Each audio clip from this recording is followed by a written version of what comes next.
Welcome back to Podcast Recovery, everyone. We are your hosts, David O. And Eric B. Today we are joined by Jexi. How are you doing today? I'm doing great. How are you?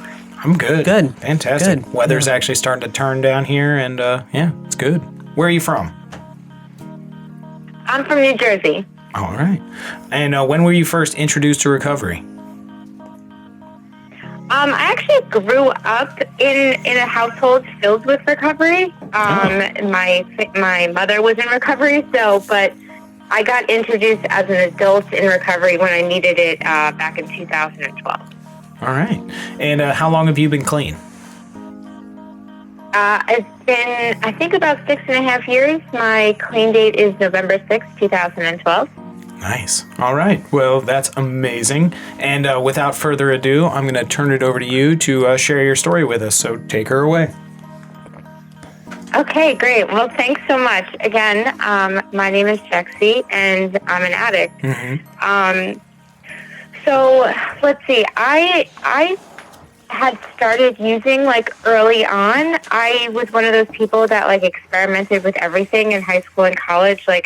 Really, my favorite drug for most of my life was whatever you had. Mm-hmm. I didn't really discriminate. I didn't have a hard time using anything. I didn't even need to know what it was. But yeah. It wasn't controlling my life the way that it does for most addicts until a couple years before I got clean. I got married in 2006, Mm-hmm. and my husband at the time, I'm divorced now, but my husband at the time was a wounded war vet. Oh, wow. And so he was on a lot of pain medication. Yeah. And what happened was over the years, his mental and physical illnesses continued to get worse. And I felt very, very alone a lot of the time, very isolated. He didn't want to hug me. He didn't want to be intimate, anything like that. And so I was very, very alone. But he started to be okay with sharing old pills he had that he wasn't taking anymore. Oh, wow. And I was like, oh, this is a good time. Yeah. And so it was so much easier to, oh, well, if we're not going to act like husband and wife, we can at least be using partners. I can get behind that. Oh, wow. Yeah. And so that was kind of the start of the real problem for me. He had so many, especially ones that he didn't take anymore, that he's just here, he used to carry them around in a backpack. So for years, then I used opiates on a regular basis, and they destroyed my life. Oh, yeah. They were very quickly, I was stealing them from him, and I remember the morning that he was at work and the police knocked on my door and they served me with papers. He had pressed charges against me for stealing his pills. Whoa. This was my husband. Whoa. Holy and shit. I couldn't believe it. Yeah, I couldn't believe it. And then, he had told me he wanted a divorce. We got separated, and my sickness was so bad at the time. He had one of those cars where you could kind of hit the button to unlock the door, and he never changed the code after we got separated. And so when I knew he was at places like the supermarket, I would follow him. I would go wait, until he was in the store for a few minutes, and then I would break into his car, steal just a couple of pills to get by, and then I would leave. Oh, shit. And it was really, really bad. And he finally caught on to the fact that I was still stealing them from him while we were separated. And I remember the day he called me. I was on my way out to eat with a friend, and he sent me a text message, and he said, I found you a bed at a rehab. Do you want to go? Oh. And he happened to send that message at that very moment where in my head I was please help. I just don't want to do this anymore. Yeah. I don't want to keep using this. Life isn't what I want. I need help. And then I got that text message, and I totally took it as a sign, And so the next day I went into rehab, and I have to say that that was a huge a huge change for me. We did end up getting back together for a bit, for a few years. We just separated again in September of 2017, and the reason I talk a little bit about him is because I had a lot of issues I had to deal with clean, and probably the bulk of what I share now about my recovery is the hardships I had to get through clean and not choose using, because I think there's a lot of stories out there where people talk about, their addiction stories and when they first get introduced. For me, the hardest part of my recovery wasn't the beginning. It was when I had just under 5 years clean, when I was like really had the hardest time, So we had been back together for shortly after I got out of rehab. We got back together, and then we bought a house, and everything was great. And but he had a lot of issues with being overprescribed pain medications. Yeah, and it had gotten very bad, and it wasn't even like anything that was his fault at the time. But I was living in a household my entire recovery filled with my drug of choice, and that is not something I would ever recommend to anybody. No. Living in a house full of drugs when you're trying to stay clean is ridiculously hard. Oh yeah. The only reason that I was able to stay clean through all that was because of the fact that I had a lot of people that I spoke to in recovery. I got involved in a recovery program that I participated in regularly. I surrounded myself with other recovering addicts, and I needed to do that. And thank goodness, thank goodness I found out early on that I didn't have to do this alone. And that was huge for me. And so his decline was pretty bad, and he became he had a lot of brain damage, and he became very emotionally and verbally abusive, to the point where it was no longer safe for myself or my children to stay in the house. Yeah. But I really thought I was doing the right thing by staying, even though I was miserable every day. And I equate it very much to that feeling I had right before I got clean, where I would wake up every day miserable, but I didn't think there was anything I could do to change it. Ooh. And I was just living that way because I didn't think I had any options. I wanted out, but I didn't think I could, And then I got clean, and I was like, oh my gosh, I wish I would have done this sooner, Yeah. And that's exactly how I was living with just, for years. I was waking up every day miserable, not wanting this to be my life, but thinking that I was doing what was right for my children. And until the day I realized that it wasn't.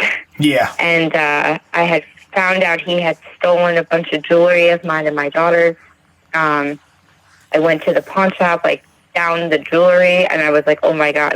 We lived in such a rural area, there was only one pawn shop, so it was either there or nowhere, That's pretty lucky. And, yeah.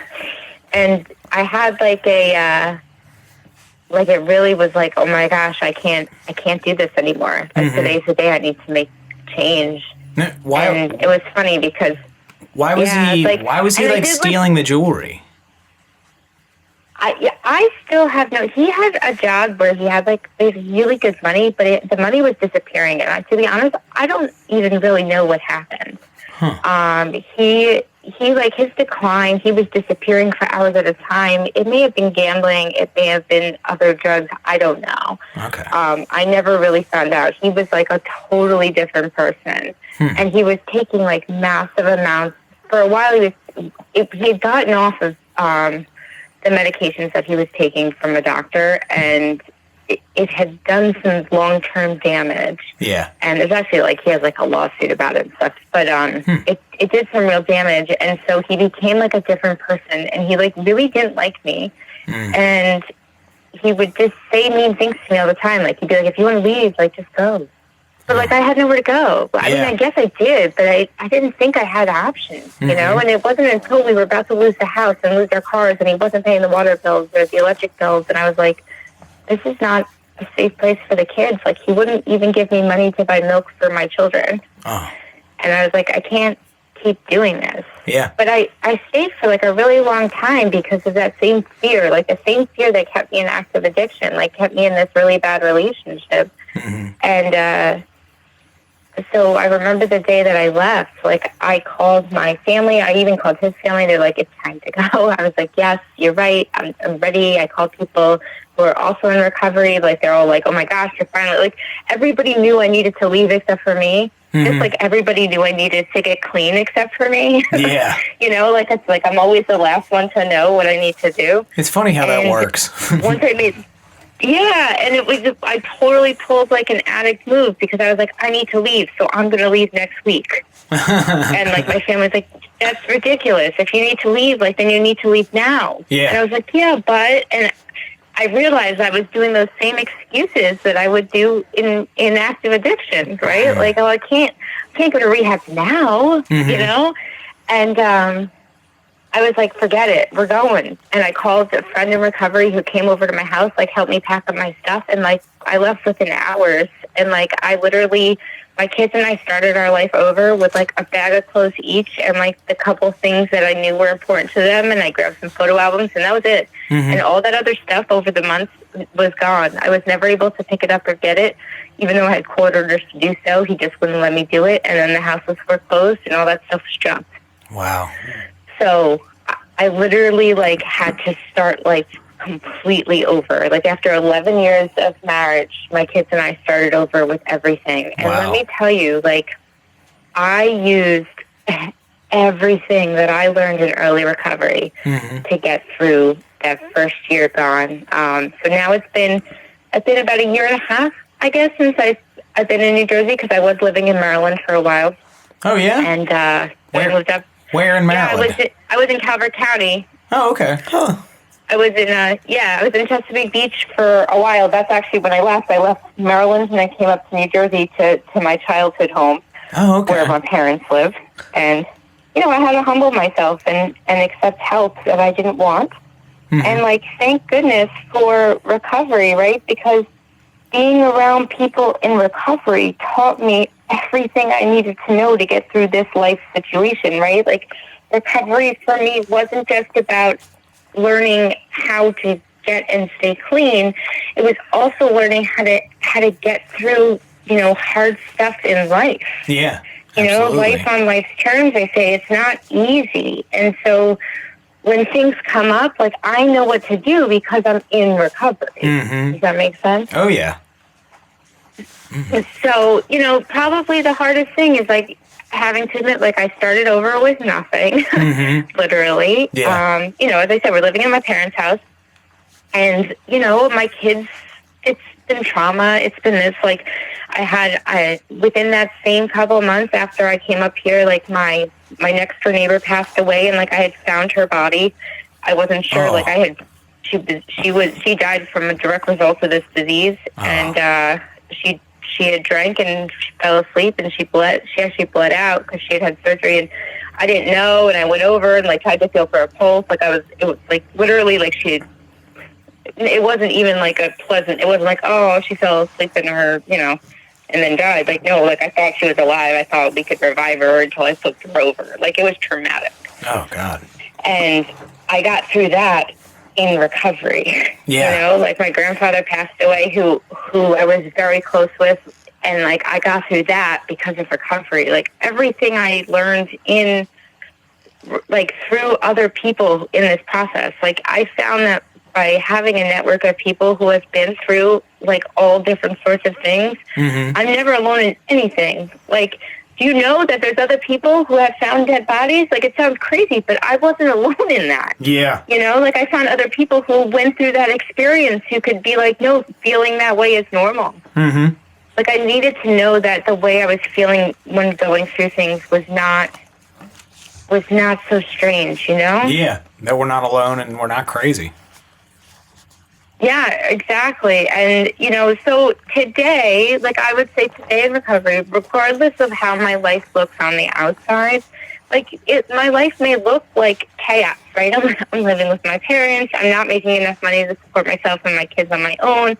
You know, like we're still not officially divorced. Like we have all this court stuff, you know, like there's all these things, but today, like, I wake up every day and I'm, like, happy and grateful for life. And I mean that. Like, it doesn't matter what I have on the outside. Like, what I have on the inside is like this sense of serenity that I haven't had in a very long time. And it's because I actually took all the things that I learned from people in recovery and applied it to my life. Yeah. Not just the staying off the drugs part. Absolutely. You know, because I stayed off the drugs for at the time, before I left Maryland, I stayed off drugs for 5 years. That wasn't my problem at the time. You know, I was able to use what I learned to do that just fine. It was how to make my life be more manageable, how to get through, like, day-to-day stuff, you know? So, like, now, I would say, like, today, like, I'm happy. Like, today I have a sense, and I do what I can to help others through the process of recovery, because I know it's not easy. Oh, yeah. So, yeah, so that's kind of like my story up till now. I wanted to make sure I don't ramble, because I have a tendency to do that. No, that's perfect. No, not at all. All right. So we got some questions for you. with for lots sure. of questions. So David, you first. Sure. Okay, so you talked about sort of that fear of, like, getting out of that relationship, and you related to that to, like, recovery, like, oh, I'll leave next week. So, like, how important is it, like, to really, like, build up, like, a sense of courage in yourself to make that change? Because, like, when we're using drugs, like, we have that mentality, like, oh, we'll get clean tomorrow, we'll stop using tomorrow, we'll stop doing this tomorrow, and it's just constantly living in a state of fear. And then at what point does that courage, like, overtake that fear and you just snap and make that change? Yeah, I think that's a great question. And, you know, like, for me, when I first got clean, as I said, it was all kind of like everything clicked. You know, like, that one moment I was ready, I had an opportunity for help. I think one of the things that helps with gaining courage is knowing that there's a lot of options for help. I don't think a lot of people know, like, all the places and resources out there for people who are hurting, who are still sick in active addiction, because I felt like I knew some options, but I didn't know where to go. Like, I knew I needed help and I couldn't do it by myself. But besides, like, you know, community programs or 12-step fellowships where I had known, I didn't know other options at the time. And I think that just having, like, knowing that there is choices, right? There is ways, and there are people who know, and just, it took me a long time to realize that the fear of the unknown is really just in my head. You know, seriously, what could possibly be worse than waking up every day in withdrawal and then needing to use drugs that could potentially kill you all day long just not to be sick? What really is worse than that? Like, there's no risk. There's no risk in doing something else. You know, like, even if you go to get help and it doesn't work, like, it's recognizing the fact that the risk is continuing to do what you're doing. You know, like, the risk was what I was doing each day, not the getting help part. Even if the getting help didn't work, like, all right, well, I'm definitely not worse off. You know? I think it's funny how we convince ourselves that, like, the dangerous situations that we put ourselves in day to day are less scary than this idea of, like, doing something different. I actually never really thought about that, and that actually helped me a lot. All right. Hey, Eric, what do you got? Okay, so kind of, I'll do this I'll just kind of go in order with these questions. So Calvert County, kind of very rural. Oh, yeah. So I guess getting clean there, my question is, what difficulties were presented in getting clean in a small area? And, like, you know, like, I mean, we're in Baltimore. Yeah, that's a big question. So, yeah, how was it? Like, what are the difficulties of that? Yeah, so it was hard. It's funny, actually, because when I got clean, the rehab I went to was, like, over an hour away. and that was like the closest one. Yeah. And then because I actually went to a rehab like in Virginia, so it was, I mean, not that it's that far from Calvert County, but it's far enough. And then, like, even stuff like 12-step recovery programs, like your options are limited. But what I found is that the programs that there were there and the types of meetings that there were more opening to anybody. So, whereas in like the areas where I am now, like your options for meetings in different programs are like endless, like I'm in a super populated area in central Jersey. And so like your options for things are endless. But in Calvert County, because your options are small, like it didn't matter if you went into a particular recovery program and used the wrong language or spoke about things that were not quite what they usually speak about. Like places were pretty welcoming because they were just glad to see people trying to get help. So it was like an understanding that since it was a more rural community and like, it's grateful. Luckily, and then people started stuff, like I got very involved in the recovery community and I tried to let people know like what was around and how to find it. And, I found that there was a lot of people trying to do that. So and I've heard, besides just Calvert County, I've talked to people who are even more rural areas than that. And like, the other option is there's always things online. There's a lot of online recovery programs, like multiple different ones that are really great. There's all sorts of groups. So like there's always options for recovery regardless of where you live. It's just a matter of finding them. Yep. All right. I want to piggyback off that one. So like pretty much pretty far into your recovery, like as it stands now, like 5 years in, you have made all these relationships and like set down some roots in Calvert County, and then you're sort of uprooted and transplanted to a different recovery network. So how hard was it to really plug yourself back in and develop new relationships where you are now? So plugging myself back in to the actual like recovery programs and the recovery community was super easy because I had traveled all the time, and so I got involved in recovery programs regardless of where I was at the time, and because my family's up in New Jersey, I had been to some of the stuff that's up here. But what was really, really hard was developing relationships again, because I did feel very much like, when I left Calvert County, like there were some people that I talked to or some people who reached out to me online, but I literally like up and disappeared one day. And and people knew because like the few people who knew, like they talk, were in a rural area, so everybody knows. So it's not like they thought something happened to me. Like people kind of figured it out, but I felt like hurt that more people didn't like reach out. And then I felt like I had made friends both in recovery and out of recovery for years down there. And like, I was resentful. I didn't want to make new friends. Like I didn't want to have to like get a new sponsor or new program people or whatever, right? Like even just like getting a new anything, like I was resentful that I had to because I didn't move by choice. And then I had to remind myself like, yes, you did, like, I don't know. It was hard. Like the getting integrated in the programs were easy. Getting integrated with the people was much harder. But I've done much better at it recently. All right, good. Yeah, that's hard. That is like, I get it. That's really hard. Yeah, Eric's done a move, middle of recovery, and it's hard. It's really hard. It is hard. I didn't make it though, so you're doing a little bit better than me. But let's see. And you made it sound really dark. I mean, you lived. I am dark, though. That's true. We've talked about this. I am dark. No, I lived. I just didn't. My recovery didn't make it. Yes. Right. Okay. There we go.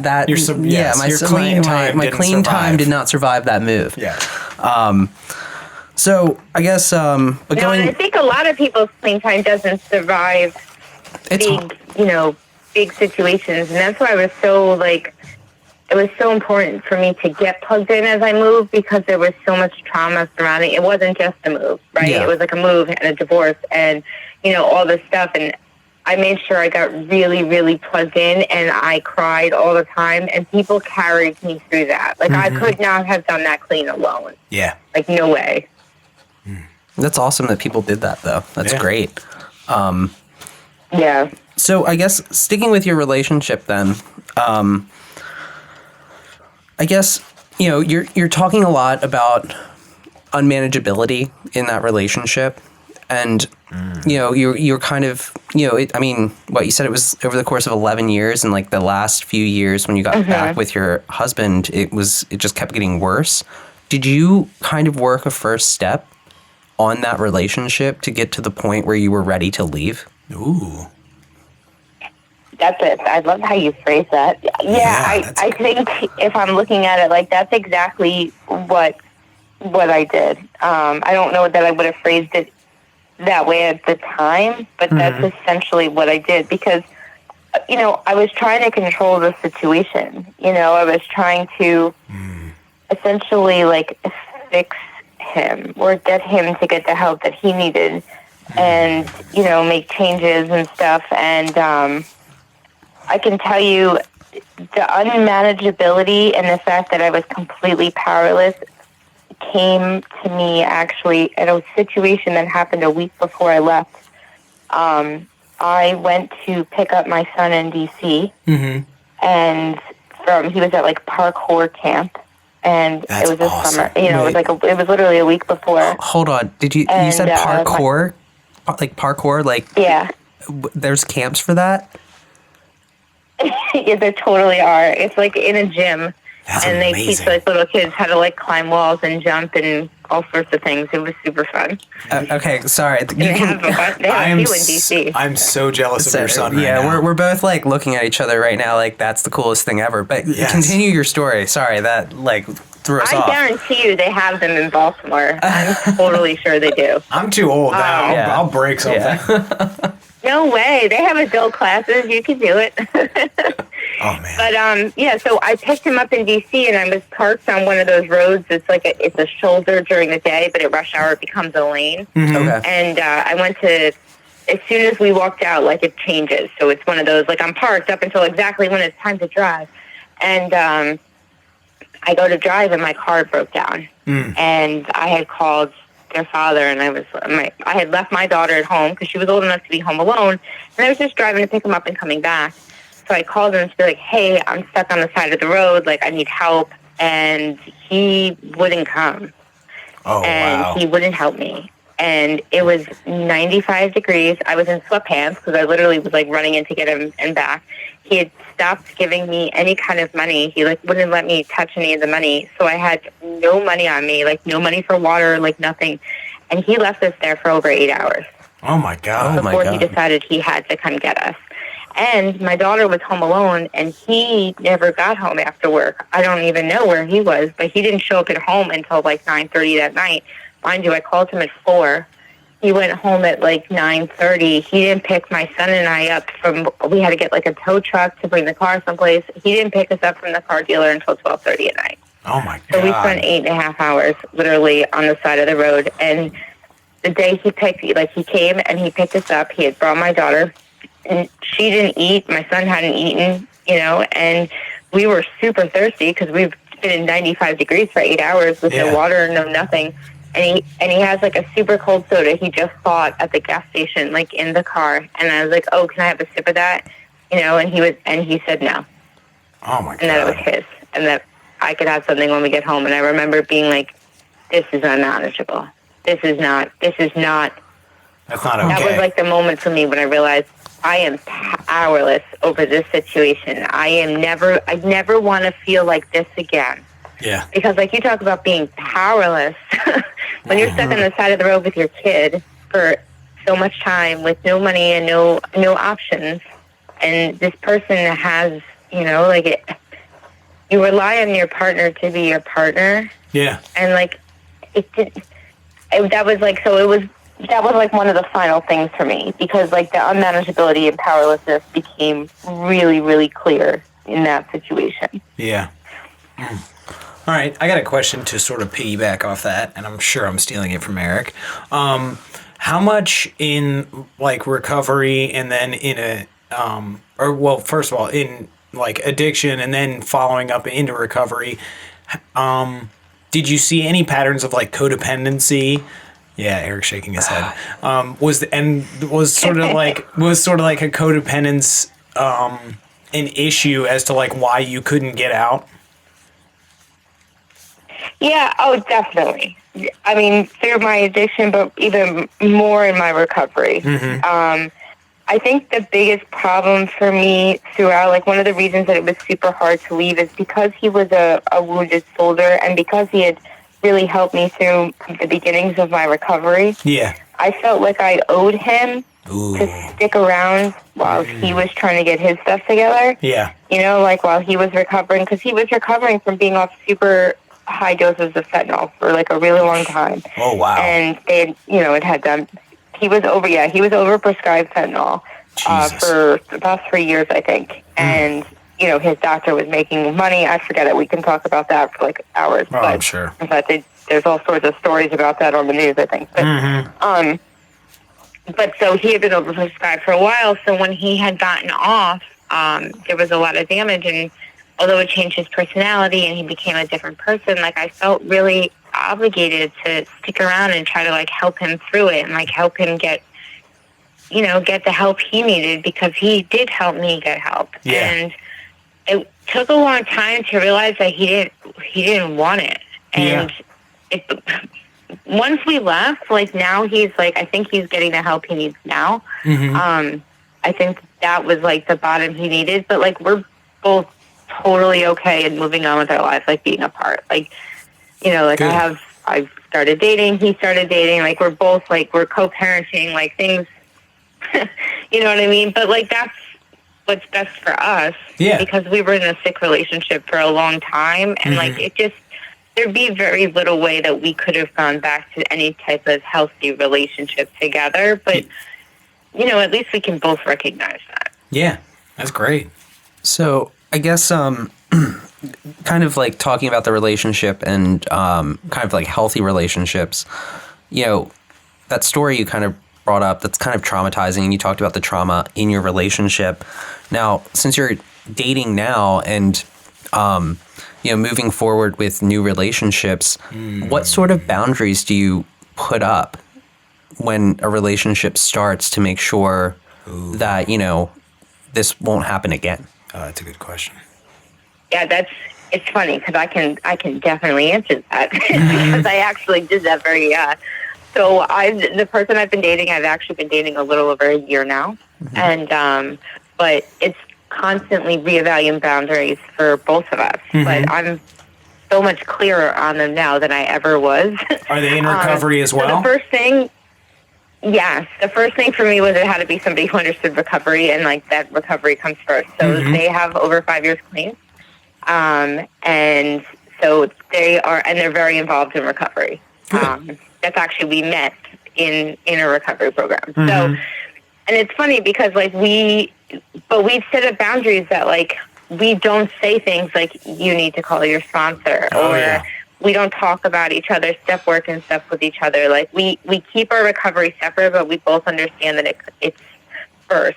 The other thing is I told him that my children's needs have to come before his. Yeah. Right? Like I have to put my kids first. And like he was totally understanding about that, because that was something that I felt like wasn't happening in my past relationship. Yeah.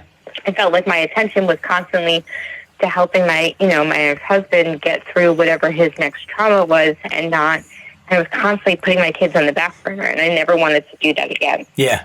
And so, you know, just things like that. Like, I'm very open about how I feel, and the reality is that, like, I went through a lot of trauma that, like, I didn't realize was trauma until I was out of it. And so there are times where, like, he'll say something and he'll, in a tone, like, not even being mean, but just say something in a tone that surprises me, and it scares me, and I'll cry. Because like I was in a very abusive relationship, so even though I didn't now let me tell you, I didn't view the relationship as abusive at the time. Yeah. You know what I mean? It wasn't until after I was out and I went, you know, and I really worked through a lot of the situations that happened that I realized that. But at the time, I didn't know that. Like I thought what I was dealing with was just normal. Yeah.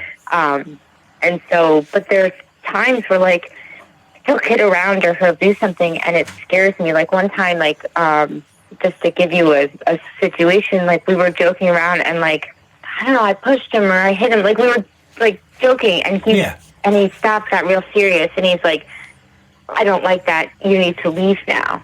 And he was kidding, right? But I didn't see that. I saw somebody that was upset with me making me leave. And I guess he saw my face, like, immediately change. Mm-hmm. And he was like, oh, my goodness, okay, that was too far, and I'm sorry. That was a joke. I can see why that was upsetting. And, you know, he's very understanding of the fact that I come from that type of relationship where, like, those things happen. Mm-hmm. And so he's careful, you know, but it's because when those things happen, like, we talk them through. Yeah. Not every relationship's going to be perfect. We don't get along with everything. We don't even agree on everything recovery related. Yeah. But, like, we understand that we don't have to. Mm-hmm. We just have to, like, respect each other's opinions. You know, we have to look at each other in a sense of equality. Yeah. All right. Well, I have some, like, you just referenced something that Eric's going to hate me for because, and so what you said was like sort of being in your surroundings and not really necessarily knowing that it was abusive. And one of my favorite quotes is, the fish in the bowl doesn't know that it's wet. And like what I take that to mean is like we're so close to our surroundings in recovery and certainly like in active addiction, but in recovery, like when we're in certain feelings or thinking a certain way, we can't necessarily see it for ourselves. So how important is it to like constantly like remain vigilant on your like direct surroundings and bring people into those surroundings to help you like figure things out? Yeah, so I would say, like, being vigilant is great, but no matter how vigilant I am, like, I can't see everything. Like, Yep. as you said, what's important for me is letting other people in. What I started doing at the end, right, for, like, the last year or so before I had left that relationship is I stopped telling people what was happening. I stopped really, like, I would reference things, but I very much glossed over them and made it sound like things were fine, like things weren't a big deal. Yeah. It was only one or two people in my entire life who I let in any way, and even they didn't know like the full extent. But what they knew was enough for them to be worried, you know. But I think had I let more people into the full extent, like I have a younger sister, and you know I always call her she's 3.5 years younger than me, and I always call her, you know, she's the baby, I'm the older sister, right? Yeah. And she always, when I first left, she actually, my sister never cries. She never gets emotional. And she was in tears, sharing with other people, actually, and my family, and saying that had the situation been reversed, I would have drove down in my car, put her in it, and said, we're leaving, like, waved the middle finger to her husband and took off, right? And she was like, because she was the baby sister, like, she couldn't do that. But, like, that was the situation. Like, that's how bad it was for the people who knew what I let them know. And I think that had I let more people into what was happening, like, I would have seen it more. You know, like, I would have, I'd like to think that I would have been more willing to change. But when it's only a few people that know what's going on in your life, it's so easy to be like, it's not that big of a deal. Yeah. Like, I'm not that sick. The household's not that sick. I'm doing the things I'm supposed to do, right? Even if you're not. If people aren't there today, I surround myself with people who can call me out with whatever, you know? Like, and I don't get upset for people if they call me out on my shortcomings because I need people to do that. I don't ever want to be back in a situation where I'm pretending my life is fine when it's not. Yeah. All right. What you got, Eric? So that's what we did. That's what I did during active addiction, you know? Yeah, exactly. Like we kept like so much of our using like so close to the vest, and we didn't let those people in, so we didn't have that accountability with ourselves and with other people to recognize that we had a problem. Right. Exactly. So, sorry, I didn't mean to cut you off. No. You're good. You're good. The next question, though, is kind of, I guess, so it's related to this, what you were just talking about, but you're talking about a lot of trauma. And, you know, I mean, I guess fellowship programs, you know, they can go a long way, but, you know, there's certain things that, you know, I guess if we're going to be using like program speak, you know, are outside issues, I guess, quote unquote. How do you process trauma? And do you do that, you know, through therapy, or, what methods are you using to process that? So I was in therapy when I first left. I had specifically gotten hooked up through like domestic violence programs, and actually that happened through the courts. Oh wow. When I had come up and I had to file like stuff for the kids and stuff for courts. Like I happened to be in a county that was real. Their courts were very strict about domestic violence type issues, and as soon as they got wind of anything that was essentially domestic violence related, like they wouldn't even see your case until you talked to like a domestic violence lawyer, and they hooked you up with all the resources there were, Nice. So, which was lucky at the time because it opened doors to, I went there, and then I went to private therapy. I did all that stuff. But I would say what's been actually the most helpful for me, and this is just for me, is finding other people in recovery who have been through similar trauma. I found that there's a lot of people in recovery who've been through traumas, and I feel like no matter what the situation is, like my sponsor is somebody who's been through domestic violence trauma, and there's a reason that I try to turn to people who have the same, because I didn't realize how much those situations changed me as a person. Yeah.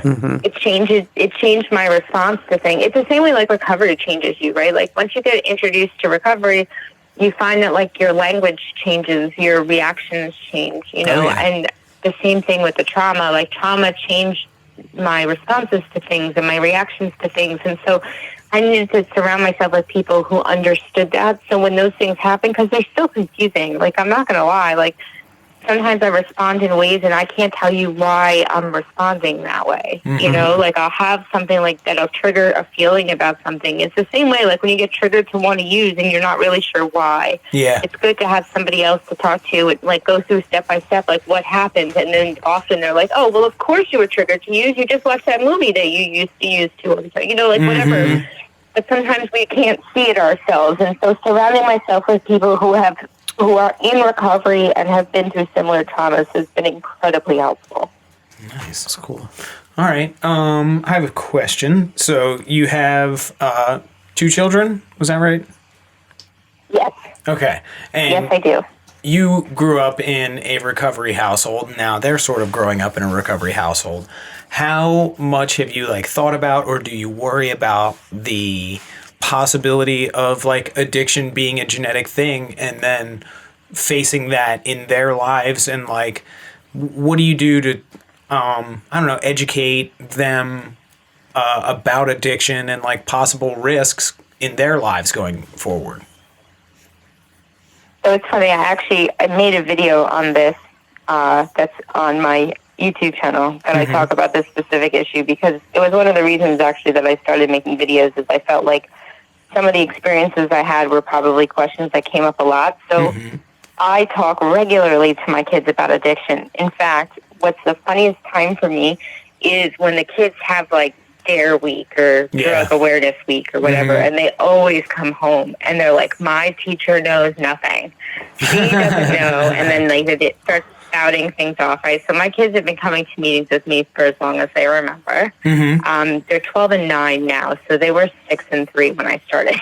Okay. So they've been coming a lot. They know, you bring them into a fellowship and they know all the readings, they know all the whatever, they're very comfortable with that. And so we talked very much about what addiction is and that it's genetic, and that, I have a relationship with my kids today that's very, very open. Even though they're young, they talk to me about anything and they know that they can ask me anything and I always answer them. I'm not sure I have the same relationship with my kids that a lot of their friends do. I think I'm a much younger mom. So I'm 35 and my daughter's 12. A lot of the parents in her class are significantly older than me.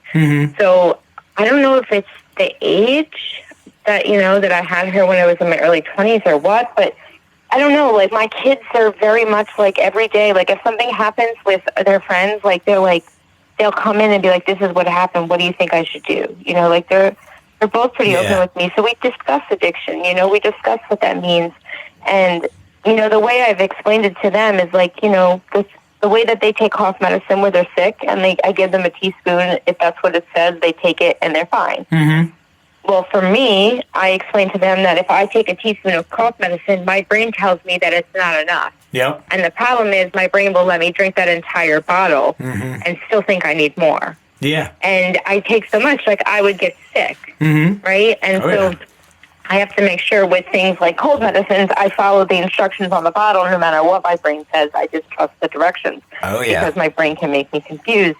And so they ask me all the time, like, do I think that they're going to be, addicts? And it's like, well, the best way to make sure you're not is to just never use drugs, right? Yeah, exactly. You don't have to worry about being addicted to drugs if you don't pick them up. But, I try to have realistic expectations too, right? Like I didn't grow up knowing anybody who didn't try drugs at some point, who didn't try alcohol at some point, right? So like I also talk about things in a way where like I expect that as they get older that they're going to try things, right? But so what I try to do with them is I try to talk to them about waiting till later ages.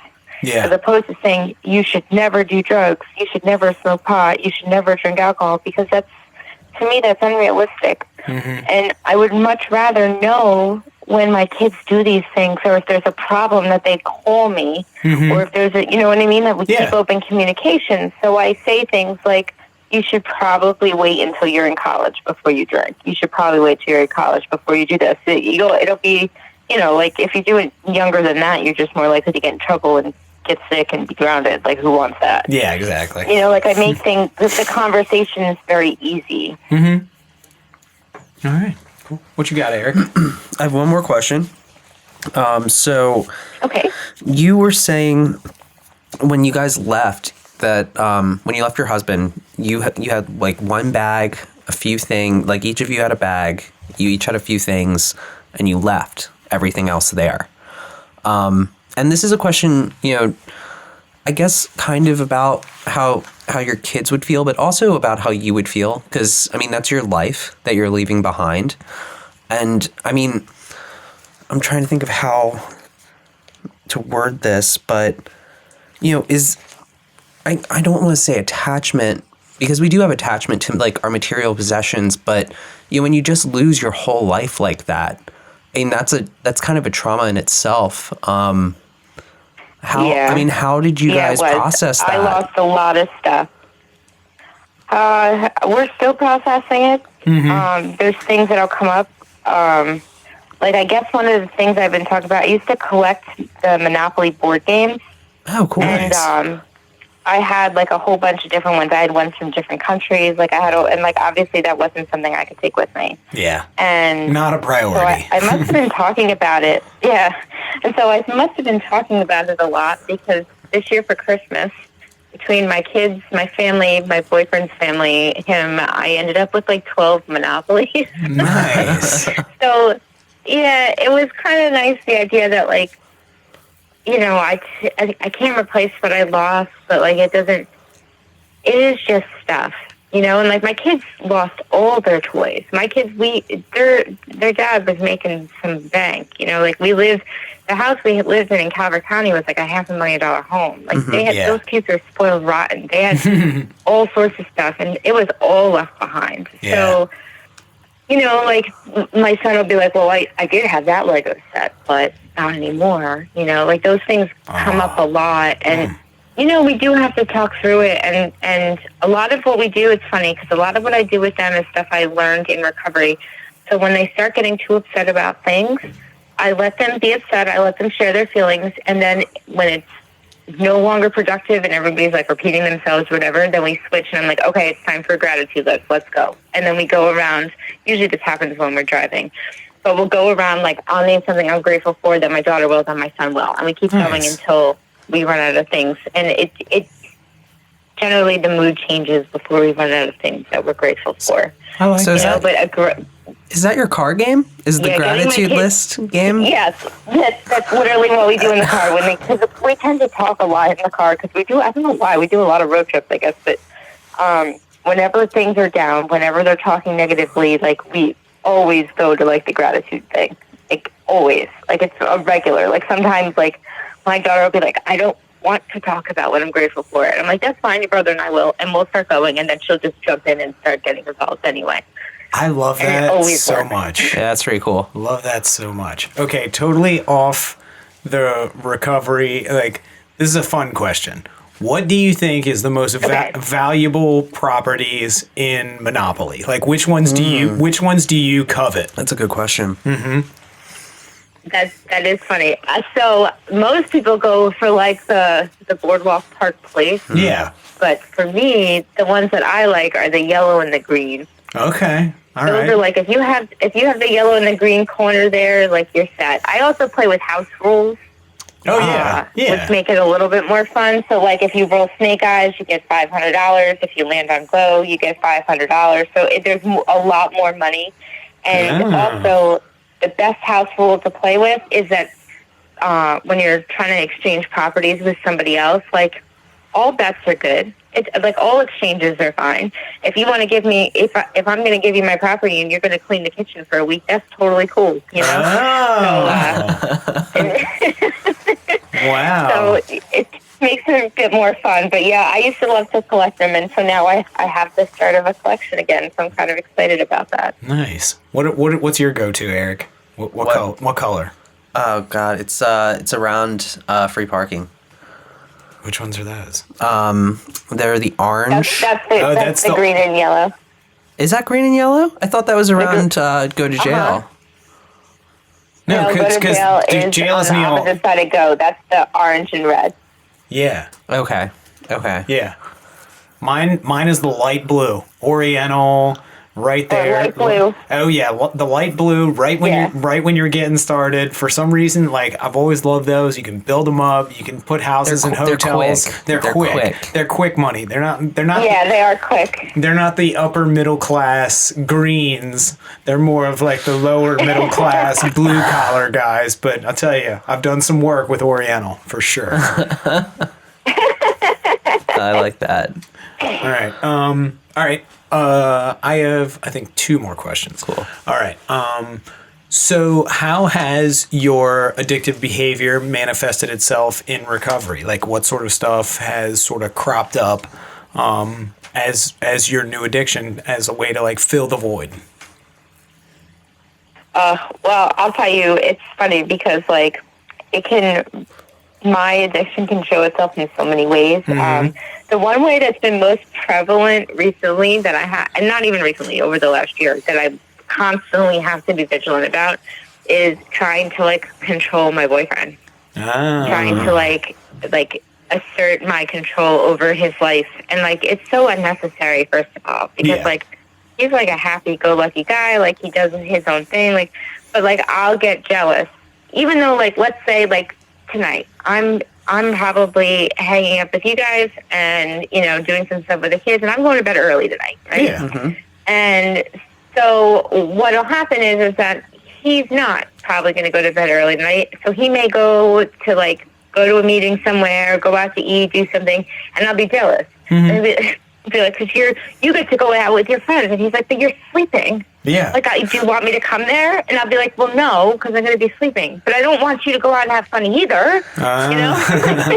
And it's realizing how insane that sounds, right? Like, he's not going out doing anything bad. He's, like, going to the diner with a couple of guys from recovery, right? Like, it's not, I'm not really that crazy, but it feels like the whole, like, well, it's just the control, the jealousy, the insecurities, you know, like, and it comes up, and, you know, it's just a matter of recognizing, like, I'm being a little crazy, you know, like, that's not me, right? Like, I'm not a jealous girl. Like, that's never been who I am, so why am I acting that way, you know? And that's kind of how my addiction presents itself.